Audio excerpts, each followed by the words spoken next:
అస్మద్గురుభ్యో నమః. ఈనాటి కట్టుక్కరవై కణంగల్ అని సాగే తిరుప్పావై 11వ పాసురంలో 6వ గోపికమ్మను మేల్కొలిపే ప్రయత్నం చేస్తున్నారు మన గోదాగోష్ఠి.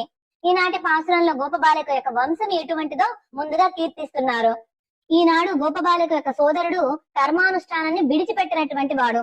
గోపికలు అనగానే గోప బాలురు అనగానే వారికి ఇంకేముంటుందండి, గోవులు ఆవు పాలు పెతకటం. అందుకని మన వాళ్ళు దాన్ని సూచిస్తూనే ఆ గోవుల్ని దూడల్ని చిత్రీకరించారు. దూడలు ఎలా ఉంటాయో దూడలు కలిగిన ఆవులు కూడా అంతగానే లేప్రాయంలో ఉంటాయట. అలాగే ఎన్ని ఆవుల మందులు ఉన్నాయో లెక్క పెట్టలేమట. అలాంటి ఆ లెక్క పెట్టలేనన్ని ఆవుల మందుల యొక్క పాలన్నీ కూడా పితకగలిగిన సామర్థ్యమే కాదండి, శత్రు నిరసన చేసేటువంటి సామర్థ్యము, దోషమే లేనటువంటి ఈ గోపబాలుని యొక్క చెల్లెలు నేటి నిద్రపోతున్నటువంటి గోపబాలిక. అలాగే ఈమెని పొర్పుడియే బంగారుపు తీగ అంటూ పోలుస్తూ ఉన్నారు. శ్రీకృష్ణ పరమాత్మ పట్ల పరిపూర్ణమైనటువంటి శరణాగతి చేసినటువంటి గోపబాలికని నేను మేల్కొల్పుతున్నారు. పుట్టలోని తాము యొక్క పడగతోటి పోలుస్తున్నారు ఈమె యొక్క నితమ ప్రదేశాన్ని ఈనాడు గోదాగోష్ఠి.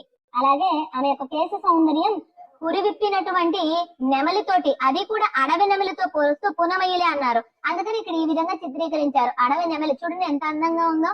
అలాగే ఆమెలో ఉండేటువంటి పరమాభక్తిని సూచిస్తూ ఆ నితమ్మ ప్రదేశాన్ని, ఆమెలో ఉండేటువంటి కోరికే లేనటువంటి నిరపేక్షమైనటువంటి వ్యామోహాన్ని సూచిస్తూ ఆమె యొక్క కేశ సౌందర్యాన్ని కీర్తించింది గోదమ్మ.